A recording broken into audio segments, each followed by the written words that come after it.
Γιάννης Μαρινάτος, Πρόεδρος του Διοικητικού Συμβουλίου Συλλόγου του Περιφερειακού Πρωτοβάθμιας Εκπαίδευσης Ερεθύμνου, από τη Δημοκρατική Συνεργασία των Αγώνων και της Ευθύνης. Γιατί εμείς έτσι αντιλαμβανόμαστε τον συνδικαλισμό. Ξέρετε, ζυγίζουμε πάρα πολύ προσεκτικά πριν πούμε, πριν σηκώσουμε και πριν σχολιάσουμε κάτι. Γιατί από τις δικές μας τοποθετήσεις, από τις δικές μας πολιτικές και συνδικαλιστικές αποφάσεις κρέμονται και εξαρτώνται ζωές συναδέλφων. Συναδέλφοι και συνάδελφοι.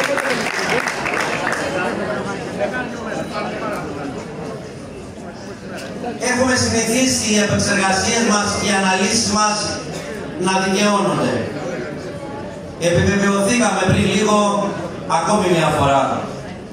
Έπρεπε να περάσει μια ώρα διαβουλεύσεων, παλινοδιών και παραλυτικών ισορροπιών για να καταλήξουμε σε αυτό που σας λέγαμε εμείς από την αρχή.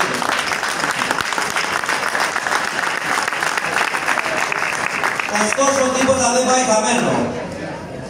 Αυτό που ζήσαμε πριν λίγο, έστω και έτσι, ήταν ένα σύντομο μάθημα δημοκρατίας.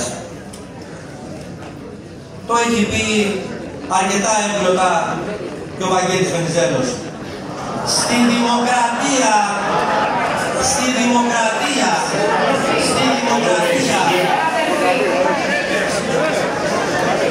η διαδικασία είναι ουσία. Συναδέλφες και συνάδελφοι, να ξεκινήσουμε από κάποια σημεία τα οποία αποτέλεσαν κοινό τόπο.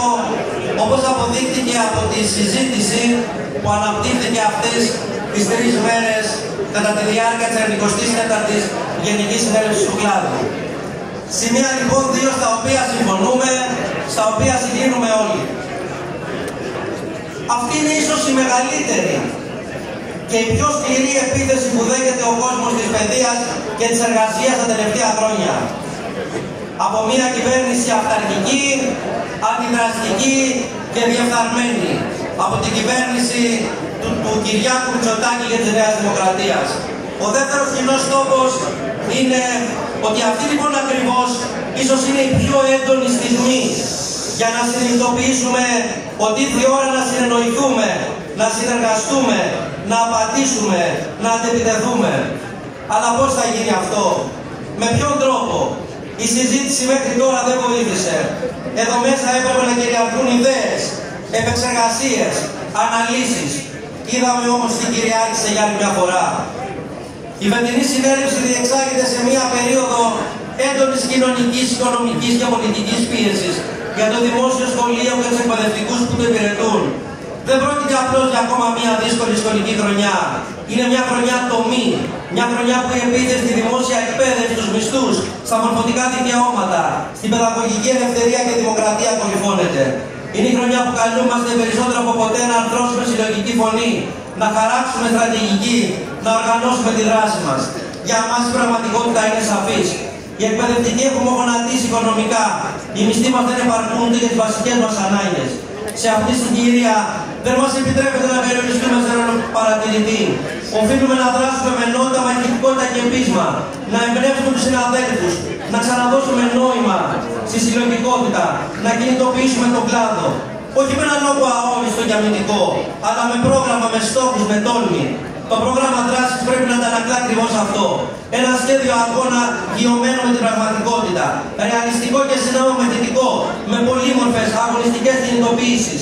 Συλλαλητήρια, ενημερωτικές εκστρατείες προς την κοινωνία, δυναμική παρουσία στη ΔΕΠ και στο κρατικό προπολογισμό. Έκτακτες γενικές συνελεύσεις, ολομέλεια προέδρων με την έναρξη σχολικής χρονιάς. Διοργάνωση τοπικών πανελλαδικών εκδηλώσεων ενημέρωσης, διαρκής παρουσία παντού σε όλους τους συλλόγους, αξιοποίηση της εμπειρίας των ευρωπαϊκών και διεθνών οργανώσεων, εξουσιοδότηση από την 24η Γενική Συνέλευση της ΔΟΕ για λήψη κλιματικών αποφάσεων. Συναδέλφες και συνάδελφοι, είναι μια πολύ κρίσιμη περίοδος. χρειάζεται να μιλήσουμε με ευθύτητα και ειλικρίνεια για τις αδυναμίες μας. Είναι πολύ εύκολο και για κάποιους αρκετά βολικό να περιχαρακώνονται στο δικό τους παραταξιακό αφήγημα, να αναπαράγουν τα δικά τους κλισέ, να αποφεύγουν την επαφή με τις πραγματικές αγωνίες των συναδέλφων. Είναι όμως πολύ πιο δύσκολο αλλά και αναγκαίο να επεξεργαστούμε στρατηγικές, να δώσουμε συντεταγμένες μάχες, να οργανώσουμε νίκες. Κάποιοι δυστυχώς εξακολουθούν να επινοούν εσωτερικούς εχθρούς για να καλύψουν δικές τους αστοχίες και ανεπάρκειες. Αυτός ο δρόμος δεν οδηγεί πουθενά. Εμείς επιλέγουμε τη συλλογική υπέρβαση. Επιλέγουμε να οικοδομήσουμε μια νέα κουλτούρα αγώνα, βασισμένη σε αυτό που έχουμε πει πολλές φορές, στην ενότητα στη βάση και στην εννόηση στη συνδικαλιστική κορυφή.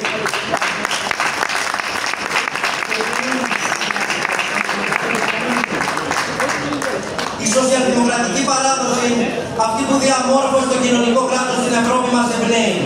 Δεν είναι παράδοση διαχείρισης, είναι παράδοση διεκδίκησης. Εμπιστοσύνη στο δημόσιο αγαθό, στην καθολικότητα των δικαιωμάτων, στην ισότητα των ευκαιριών.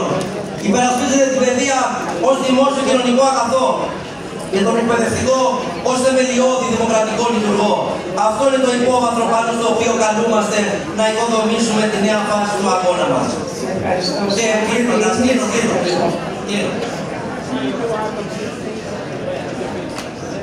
Ήθελα να αποφύγω να απαντήσω σε αρκετά που ακούστηκαν και θα μείνω όμως μόνο σε ένα που το θεωρώ σημαντικό.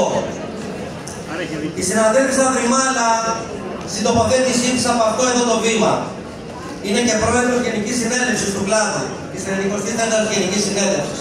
Για εμάς η θέση του Προέδρου μιας Γενικής Συνέλευσης έχει ένα υψηλό συμβολισμό. Ξέρετε γιατί? Γιατί οφείλει να συμβολήσει την ενότητα, τη σύνθεση, την κουλτούρα της συνεργασίας. Μας μίλησε λοιπόν εδώ, από αυτό εδώ το βήμα, για τη ΔΟΕ της ΔΥΣΗ, για τη ΔΟΕ της ΔΑΚΕ, για τη ΔΟΕ της ΆΣΕ. Μας ενημέρωσε μάλιστα ότι αυτές τις ΔΟΕ δεν θα τις ξαναδείτε ποτέ ξανά. Είναι αυτή η αντίληψη που έχετε? Είναι αυτή η αντίληψη ιδιοκτησιακή? Είναι αντίληψη βαθιά καθεστωτική και συντηρητική? Συναδέλφισσα Δρυμάλα, δεν υπάρχουν τρεις ΔΟΕ. Υπάρχει μία ΔΟΕ. Είναι η ΔΟΕ των συναδέλφων.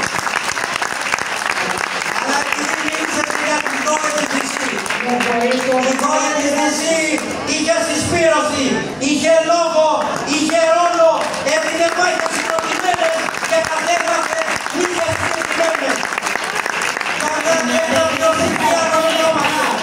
Για μια τέτοια ΔΟΕ θα συνεχίσουμε τον αγώνα. Με τη δημοκρατική συνεργασία πάντα μπροστά. Για μια νέα προοδευτική συλλογικότητα ευθύνης. Σας ευχαριστώ πολύ.